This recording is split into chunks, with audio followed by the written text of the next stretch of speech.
Talking to me today is an Olympian, a Commonwealth Games gold medalist in heptathlon, turned sports personality and personal trainer. She's the founder and CEO of the Female Forward exclusive Slay Gym in Hollywood. She's an absolute inspiration. Very happy to welcome Louise Hazel to the show. Louise, my friend, how are you doing?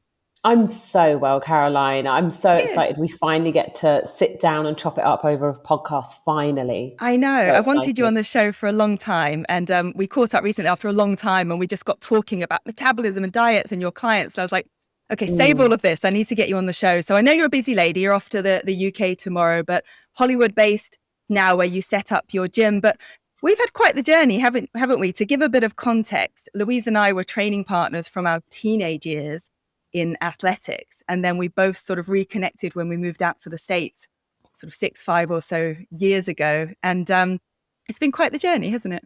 It has indeed. I think, to up sticks and leave your kind of comfort zone takes a lot of courage, but it also takes a lot of direction. And I think if like me, Caroline, I felt like I needed to be in the mix. I felt like, Hollywood and in particular Los Angeles, for me, represented the center, the epicenter of the world of fitness and entertainment, which for me is like the crossroads of where I exist post track and field career. It's an absolute pleasure to be sharing that with you and going through some of the similar things that we deal with on a day-to-day basis, whether that be in the sporting world or in the world of fitness. Yeah, and I know when you first came out here, you were pursuing a lot of the media opportunities. You did the MTV show, The Challenge, but you ultimately found your passion and your calling in setting up Slay, your gym in Hollywood. And for people that haven't heard of Slay, how would you it's female forward, isn't it? Or female focused. What was the vision behind setting up a female focused gym for people or for women to go?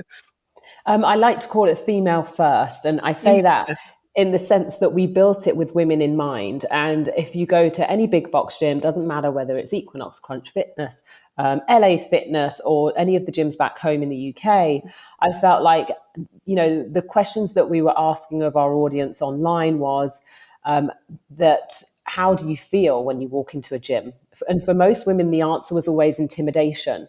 And so with Slay, we've been able to create a boutique environment that enables us to work one-to-one with clients. And typically there's only, anywhere from 2 to 6 people in the gym at any one time. And it's a small facility, 1,500 square feet, which fortunately has been one of the reasons why we managed to survive the pandemic as well.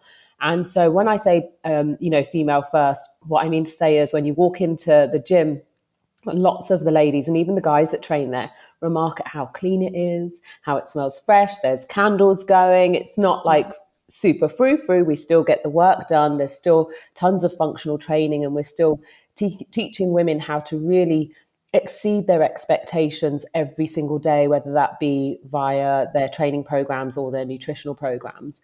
But what we've done really is created a safe space for women to explore a deeper connection to fitness and to their bodies. And you must be a very inspiring figure for them to have sort of at the helm, leading the ship, if you like, because when you first told me you were going to set up this gym, and I want to tell this story because it is very impressive. Most people sort of talk about doing something and you expect to be talking about it for some time. And it must have only been a few weeks later, you said, I've found a space, I'm in, this is the name of the gym, I've bought the equipment, and I'm now living in my gym. I've given up my apartment and I'm living in my gym. You moved into that gym and you had that pull-out bed that you'd pull out, sleep, put away at 5 or whatever it was in the morning and start your clients. Talk to me about that journey, because in itself, before we talk about what you do, that's pretty impressive.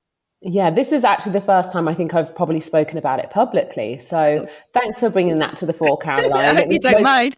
No, not at all. It most definitely was such a journey. When I originally moved to Los Angeles, I moved out here with my former partner.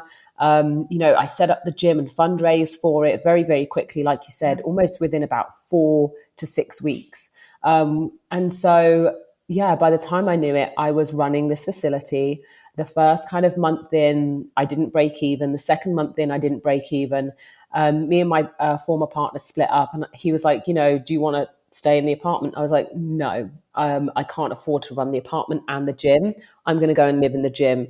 And the reason I was able to do that is because the actual gym itself is a converted loft. And so it already had built-in showers, wardrobes, and things like that. And because I'd moved from London with so few material items, I was able to quite seamlessly transition into living in there with this little pull-out bed that I got from Yeah. Amazon. Every single morning, it would take me about 8 minutes to pack it away before my clients rolled in. And I was kind of able to really just have a space that was truly live work before live work became the huge thing that it did in the pandemic. So, Yeah. I was kind of already doing that before COVID even started. And honestly, it served me. Being able to really scale back and also now scale up has really served its purpose. So I would say there's definitely a value for female entrepreneurs in the fitness space in starting small and proving having a proof of concept first, really valuable. And doing what it takes. You did what it takes to make it a success. And obviously you moved out of the gym now, you're expanded, as you said, you're in Yeah. your apartment and so forth. But before we get into a little bit more about, the female first considerations and so forth, we do a bit of a quick fire round to get things going and get people to understand or know a little bit more about you. So without thinking about it too much, just want to fire a few questions at you, starting with whether you eat first or exercise first in the morning for you personally. Eat first. What's your number one way to boost your metabolism? Exercise. What's your go-to dish for a healthy meal? Right now, Caesar salad. Okay. Anything in it or just the salad? Chicken Caesar bit salad. of protein in there. And what's the essential way for you to get a good night's sleep? Getting to bed by 10 p.m. And that is by far, especially because I'm, waking up so early at 5, without a doubt. And what's your biggest motivator to living a fit and a healthy life? Having abs forever. There you go. Vanity. She has got abs forever. Vanity, probably vanity. Whatever the motivation is. But Louise, there's so much more to you than that. And we're going to talk about all of that. But first, let's start at the beginning with your athletic career. And I obviously announced that you're an Olympian, you won gold at the Commonwealth Games. Tell us a little bit more about what you've achieved in fitness and what you would say is your biggest success in your athletic career to date. So without a doubt, the biggest success was winning the Commonwealth gold medal in 2010. And, it wasn't always an easy road. As you know my family for a long time, Caroline. I lost my dad in 2008. And that really was the first major hurdle that I had to cross as an athlete. Having, a real personal and traumatic event happen. I think I was 22 at the time. And it was 2008. And my hope that year was to qualify for the Beijing Olympic Games. And I didn't manage to achieve the qualifying standard. I wasn't really able to even piece together a season after my dad had passed. And so I had to kind of put that dream on the back burner. Having said that, the London 2012 Olympics were already announced. So it wasn't on the back burner for too long. And I set about, after having, spent some time getting back into training and recovering a little bit, I really focused my attention on how I could become the type of athlete that would be worthy of the place in the London 2012 Olympic Games. And what that meant to me in particular was, rather than stepping away from my training altogether and foregoing everything that I'd done up until that point, to grieve and to spend time with family, I did probably the unthinkable and did the opposite. I doubled down on my training. I managed to secure sponsorship deals, even though my lottery funding, my primary source of income and financial support to become an elite athlete had completely melted away. So I doubled down at every turn, creating sponsorship opportunities, working 2 jobs and putting myself in possibly the best training centre in the UK in Birmingham, where I could work and train on a daily basis with heptathletes who were either at my level or better.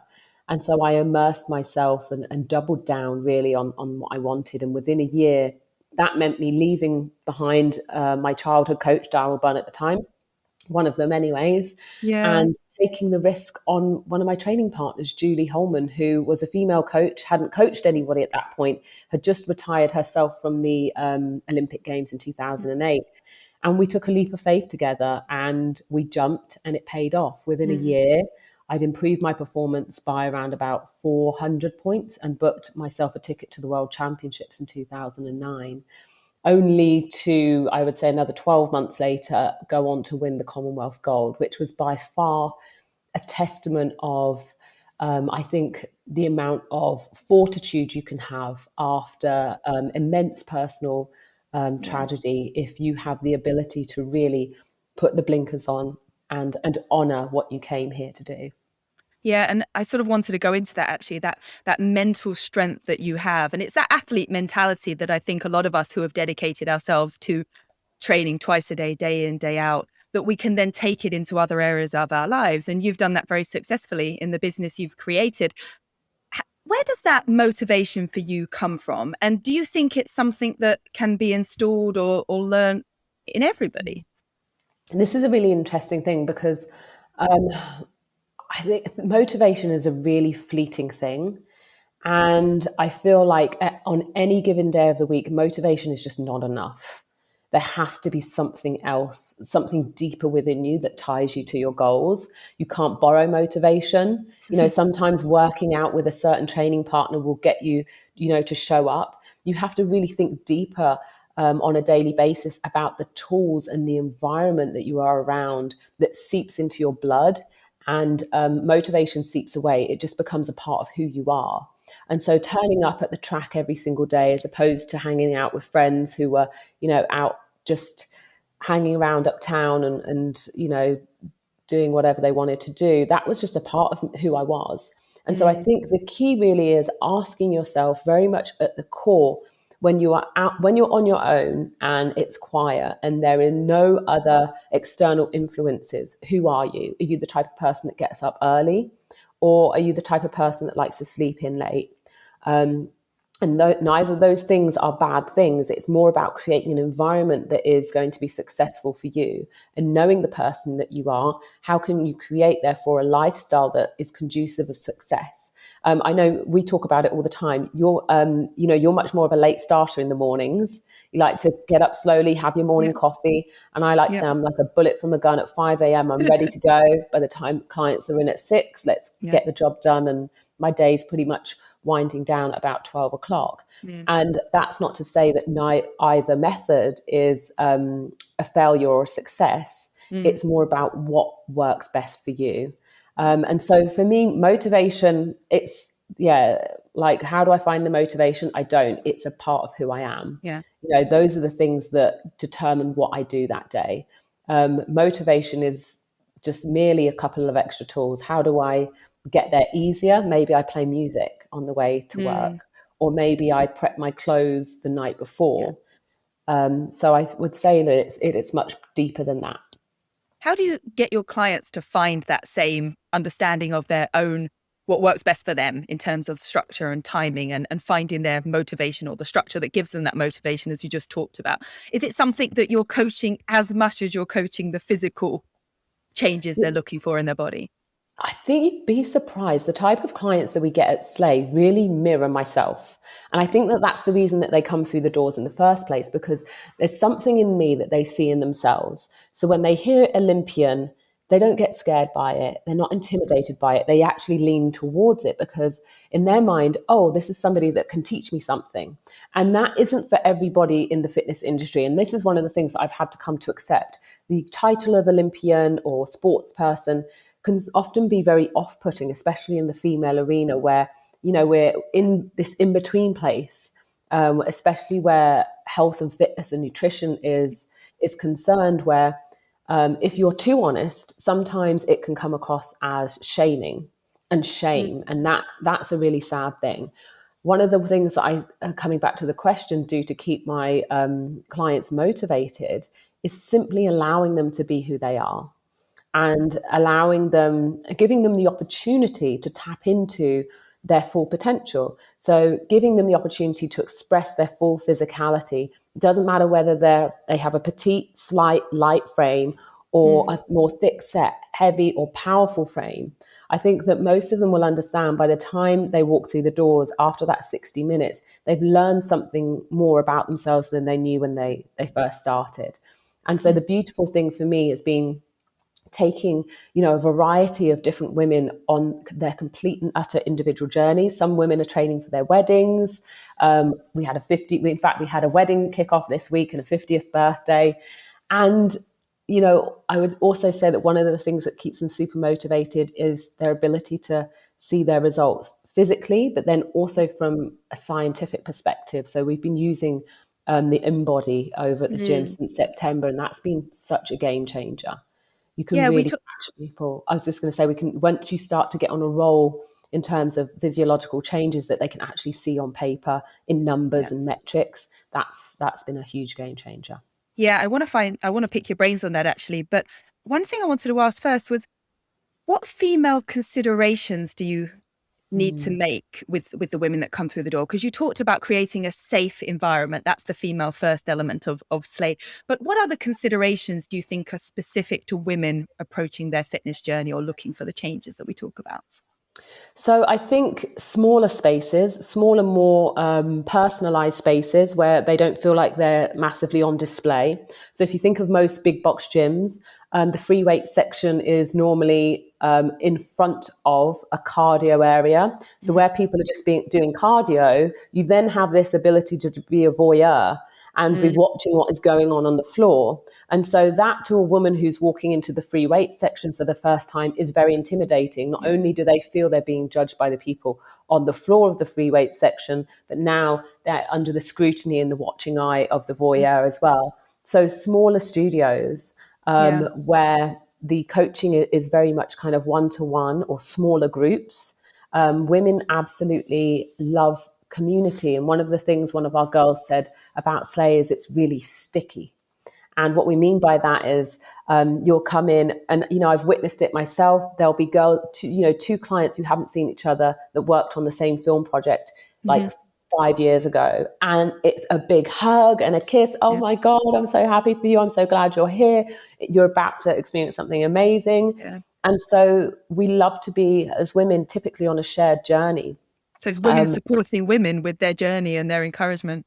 Yeah. 100%. Building community, creating opportunities for them to gather in a collective, and also shared pain. And that pain can be anything from the journey that they're going on. It can be grief. It can be, career struggle, the amount of conversations that we have between clients of them mentoring one another and giving the other one advice. It's, creating not only a safe space to train, but also a safe space to commune. What about physiologically, though, or biomechanically for women? Because typically women don't embrace strength training as much as maybe they should, or they've been conditioned to think is suitable for them. But I know that strength is a big focus of what you do with them. And I've seen on Instagram some of your women squatting some serious weight. Yeah, Talk to me about that. Yeah. So one of our girls was squatting 300 pounds last week. And she asked me, do you think I'll be able to squat this by my birthday? I was like, piece of cake. But, to say that on someone's first day in the gym seems like a big step. So the uphill battle, like you said, already is weight training. Again, we're still in that age-old perception of weight training making you bulky. And once I think the girls start to understand how their basal metabolic rate increases with their muscle mass, and once they start to understand that they're starting to get snatched because they're building lean muscle tissue and they're burning fat mass, it's a little bit, you see it. Some days the light just goes on, and often that might be within the first 12 weeks, if you're lucky. But it's sometimes with other clients, it takes much more push, reinforcement, and a constant kind of reiteration of what it really means to be fit and healthy, and breaking down the idea that health is just one thing, from a physical perspective, and letting them understand that first and foremost, they're an athlete. Like, they're built to perform. It doesn't matter whether that is in the boardroom, at school, at home with the kids. Everything that they do and their daily habits will elevate as soon as they understand exactly how their body works and how it's supposed to work for them. I think a lot of the time when it comes to fitness and female fitness, we should be making our body work for us, not our body, the other way around. Otherwise, we end up in that place where we're in a huge calorie deficit. We're lacking in muscle mass. We're fatigued all the time. Hormones are thrown out of balance. Adrenal fatigue, burnout. And these are some of the things that I've had to fix from a lot of the clients that have come through the door from other gyms who are simply on one mission, and that's to just make women as skinny as possible, which is And just that's such quite, a shame. yeah, it is. And it's empowering thinking that, yeah, we can take control of our hormones and the changes that might be going on in our body. Do you have many clients that are at that sort of menopausal age and then even greater difficulties in terms of keeping weight on, in terms of muscle mass, difficulty losing fat mass or weight, and um, bone density as well? Do you have any women in that category, and Yeah, what specific indeed. changes do you need to make for them, or extra things do you have to do? So the interesting thing of the clients that I have that are menopausal, one of the things I think that have changed mainly has been appetite, and an increase in appetite. So the I'd say the main issue has not been the increase in muscle mass. That's actually been great, but it might be because of the select clients that I have just love hard Yeah. work and are up for the challenge. So actually, we've managed to build muscle mass, but in the same sense, when when in those clients that haven't necessarily got the balance right in their training outside of the gym, whether it be cardio, then the fat mass has also gone up. And so that is a real challenge, because there is then this belief that, oh, I'm aging and, my body's not what it used to be. And so it then becomes this excuse. And I'm like, actually, you're about 8 weeks away from your best body ever. If you only stepped up your activity on the days that I didn't see you, and if you only understood now your metabolism is fixed, now you're strong, now you have more muscle mass than ever, then all we simply need to do is cut your calories and change your macronutrient intake, and you'll be in the best shape you've ever been in. And So I think yeah, that's there's still great to hear. Yeah, I think that's a really yeah. great thing to hear, because otherwise we buy into this narrative that, yes, you're of this age, it's going to be hard, your body is going to change, it's just the way it is. And Mhm. that's almost, you're probably less likely to make any changes as a result of that. So I love that you do that and empower them in that way. And you said earlier you've been doing some metabolic testing and tracking of your clients and make changes. What does that look like, and what have you found, and how have you adapted what they're doing accordingly? So I'd say one of the things that I noticed since getting the in-body in the gym was the fact that, and looking very, very scrutinizing over people's nutritional plans, has been the fact that most women do not get enough protein. And in not getting enough protein, what happens is their macronutrients are then topsy-turvy in comparison to their goals. In fact, one of our clients that came back post-COVID, she arrived this week, we were looking at her MyFitnessPal, and I was like, okay, this is great, you've been eating, but I'm not surprised that, we now have this 20 pounds worth of fat mass to lose. And it's quite simply a misunderstanding of what it really takes to burn fat. And so not lose weight. And this is the thing I think that most women are getting very, very twisted. So I think, everybody's goal when they walk into the gym is, I want to lose weight. And I try and get them out of the habit of saying losing weight and being very much more specific and saying we want to actually drop our fat mass. We want our, we know that our body wattage fluctuates throughout the month, especially, given around our cycles. What we want to do is maintain, if not increase, our muscle mass, given that we're now strength training. But what we want really is 10, 15, 20 pounds of fat reduction. And so what we're able to do now with the in-body is get a really good grasp on each client's basal metabolic rate. And what I've noticed is, and I spoke to you about this before, was that in most of our clients who are generally have a fairly average body fat mass or body fat percentage of around about anywhere from 18 to 25%. In those clients, their BMR is typically around about 10 times their body weight. Right. And so if they ate the equal amount of calories as their BMR, then they would typically, lose weight, lose fat at a really kind of steady and comfortable rate. And we typically see in those clients that are slightly heavier that ratio drops down to sometimes times 9 or times 8 or even times 7 before they're able to really get themselves into a good calorie deficit that enables them to continuously lose fat.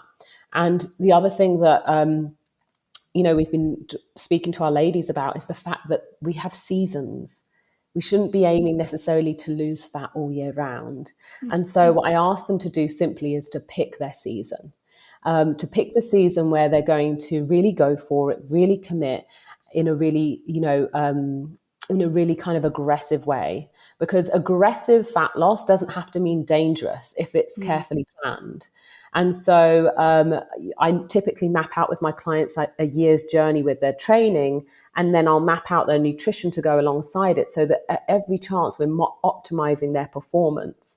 And then there will be about a 3-month period during the year whereby I'm looking for maximal intensity, minimal load, but maximal fat burn. And it's, tailored exactly alongside their diet as well, so that they don't burn out.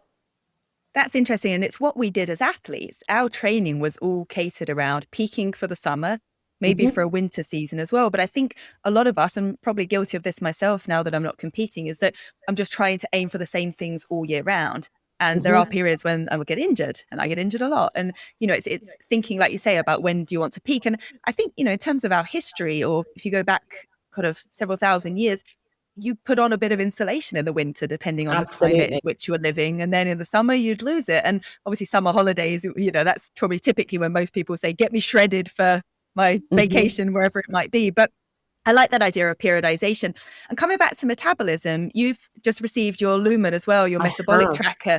And I was telling you all about this, obviously the sponsor of our podcast, and how you were excited for your ladies to try this, weren't you? And what have you learned so far? So it arrived yesterday, and I did I tracked last night and then again this morning. And I found that this morning, obviously when I woke up, I was not in the maximal fat burning zone, but the one after that, I think it was like the green zone. Yeah. And that was great. It enabled me to kind of get up, because I'd had a really tough weekend of nutrition. And so I was able to kind of get up and do what my body would allow this morning. I just got onto the treadmill, did a 10-minute run. I also knew that I wasn't going to get any exercise in for the rest of the day because I've just had a chiropractor appointment. Yeah. And so I could intelligently say, what can my body do today? And what can I actually do in this window of opportunity before I then go to the gym, have my protein shake? And what can I do to kind of maximize the results that I'm looking for, which is fat loss? Yeah, so, it's a really great guide, great tool. But also the interesting thing is, like we said, depending on your goals, you can go either way. Your goal might not be fat loss at all. It might be to put on weight. And I think that would be an absolute game changer for those people who are recovering from eating disorders or suffering from things like I do, which is ulcerative colitis, where often weight loss is, a real issue. If you're one of the people that really have irritable bowel syndrome, this could be a real game changer. Yeah, that knowledge is so important. Again, as athletes, I keep coming back to it. We use data and information to guide training and recovery and improvements. So actually, a good friend of both of ours, Jenny Pacey, was on the show a few weeks back. And it was after sort of using her Lumen for a little bit longer. She said to me the last week in London, she said, Caroline, she said, after a big weekend, and Jenny goes out and she likes to drink and eat on the weekend, and she's very strict in the week. She says, it takes me 4 days to get into the fat burning zone first thing in the morning after a big weekend out. So it just shows the impact of that kind of not binging, but, she's not binging, but sort of having the alcohol and the food that it has. Absolutely. And so it's made her think a little bit more about sort of moderating that. And I got off a flight yesterday, and when I fly, I pick a lot of food. It's just boring flying, and I tend to overeat a little bit. So I wasn't burning fat this morning, and I knew that. So I sort of did something that was quite gentle for my body. But I love all this information. Talking about what women are trying to achieve with body composition. You see a lot on Instagram now. I mean, I like the narrative now that it's more desirable to be fit and athletic as a woman. I think we've come a long way in that becoming more desirable than just trying to lose weight and be skinny. But on the other side of the coin, we seem to be, and this is a delicate subject, but we seem to be celebrating larger bodies online and avoiding body shaming, which I completely agree with. No one wants to be body shamed. Is there a danger in celebrating and saying it's okay to be obese or very overweight when that clearly is linked to disease, chronic health implications and so forth. I know it's a delicate subject to navigate, but what are your thoughts on that? Absolutely. I don't think it's a danger as long as all of the parties are up to speed on the information. And so then it really purely simply comes down to choice. And so we all know that if our body fat falls into a certain category, we are more at risk of cardiovascular disease, type 2 diabetes, all of which are preventable. However, we are all, to a certain extent, adults as well. And so from my perspective, I think the danger comes when I think the body positivity movement has actually done somewhat the opposite of its intention. Its intention was to bring larger bodies into the fold and into the discussion, which I think is excellent, but also it's done that from a really exclusionary place as well. And so I think the conversation that we need to be having is the fact that information and science is really still a powerful thing. And healthy bodies are for all, I think, is the discussion that we should be thinking about. And what does healthy mean to you, as opposed to, body positivity? And I understand that reality of it is we can only go one step at a time. So the fact that now the body positivity movement, one of the major positives that I feel that's come out of it has been body acceptance. Yeah. Whether whether it be curvy, whether it be slim, whatever that be, accept your body as it is. I reject the idea of accepting your body. I say love your body as it is. But if you're still the person who wants better for themselves, that's also okay. And that's what I think has really been lost in a lot of the messaging, and is actually one of the hurdles that I come up against the most on social media, in our comments section on Instagram, is the idea that somehow people bettering themselves and bettering their health and seeking to improve their longevity and sustainability of their mental, physical, and emotional health is somehow damaging to others.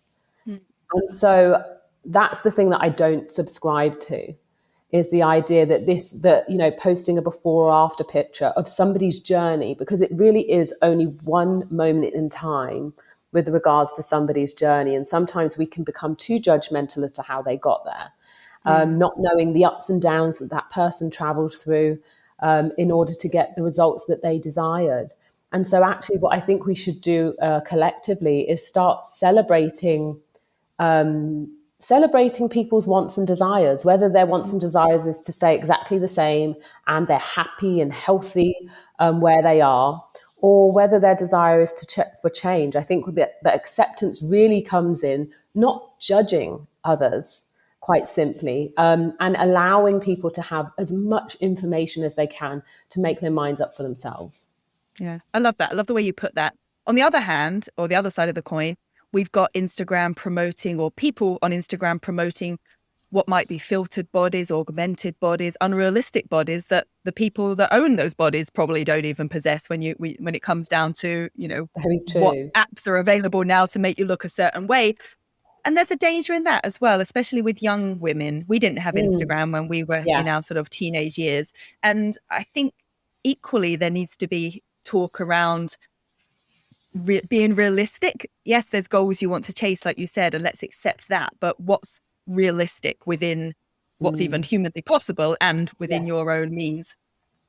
I think, especially for me, my vision is for young girls, as an aunt of a number of little young women, is that we create more opportunities for them to engage in play, first and foremost, from a young age, engage in sports, engage in physical activity, engage in going to the gym. What I've seen is this real return to fitness as a woman kind of enters the latter stages of her lives, and in the 30s, once we start to kind of become aware of the fact that snap back isn't quite the same as it was in our 20s. And I think there's this real opportunity. We tend to lose women once they go off to college, right the way up until around about the age of 28, 30. What are we doing in that time? Like, what are we Going to doing? university, partying, and starting a career, I think, or sometimes starting a family, and losing time for themselves, actually. And isn't that Yes. a conversation for women as well about give time for yourself? Because I think women that start to have a Hmm. family, it becomes about the family and it becomes about serving everybody else. Do you have Yes. to remind your ladies, take this time this is your time when you come in the gym? 100%. It's I a very think, female thing, isn't it, to yeah. put yourself last? 100%. And I think the interesting thing is, I know that this might be the only hour that they give to themselves a day. And Yeah. so I make sure that for that hour that they are raising the stakes on themselves. I make sure that that last 5 or 10 minutes brings them back down, out of fight mode and back into flow mode. We have nice long stretches. And, they go, like I said before, they go out feeling better than what they did because they've topped themselves up. And so, the other side to the fitness game is the mental game, making yourself feel good every single day. And often I've said to one of my clients, we had this really good discussion. I posted something online. She's like, oh, that really resonated. And it was self-soothing and self-care are not the same thing. And so there are certain things that we as humans do to self-soothe, to calm ourselves. And self-care can be completely different things. So for me, self-soothing looks like food, as it does with most people. Self-soothing might look like fries on a Saturday night, or it might look like half a tub of ice cream, or it might look like chocolate biscuits at 8 p.m. at night when I get those cravings. And self care actually looks like cleaning the house, creating a nice clear space. It looks like going for a walk. It looks like sometimes even just going out to lie out in the sun.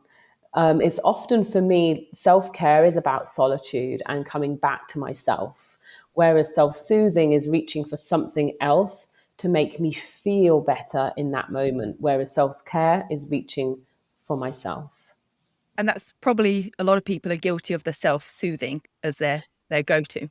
Yeah, and also, the idea that the media has such a humongous point to play in this. Go on, you're worth it.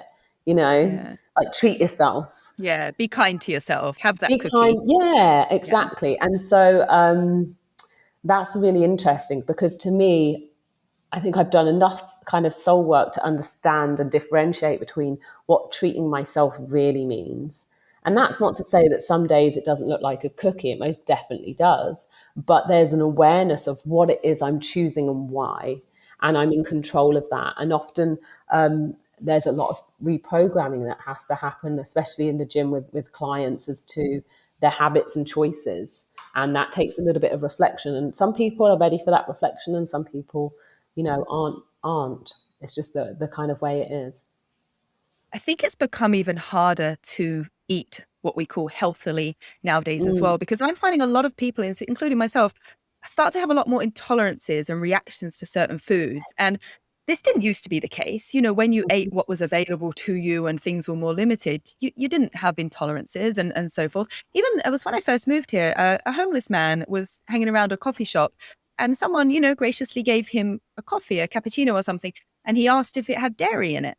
And mm, he couldn't take it because he was dairy intolerant. This is someone that's mm, probably food's hard to come by, or drinks or whatever it is. And mhm, I just think there's so many factors around this now, from the lack of quality to the foods that we actually buy and the preservatives and chemicals inside them, stress in our body from our mhm. lifestyle.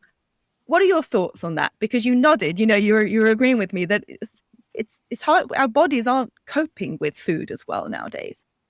100%. I think for me, one of the biggest factors was the change from the UK to the US.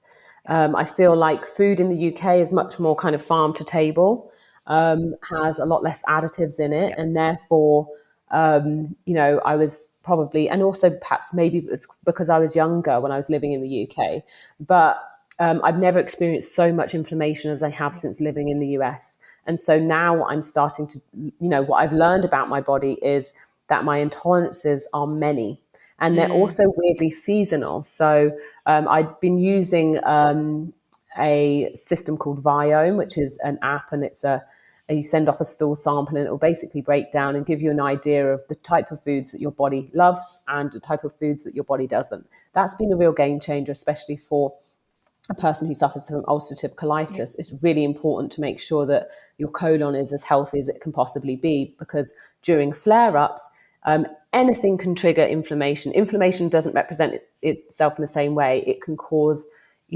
rectal bleeding, diarrhea. So for me, inflammation is something that literally shuts my whole body down and is completely debilitating.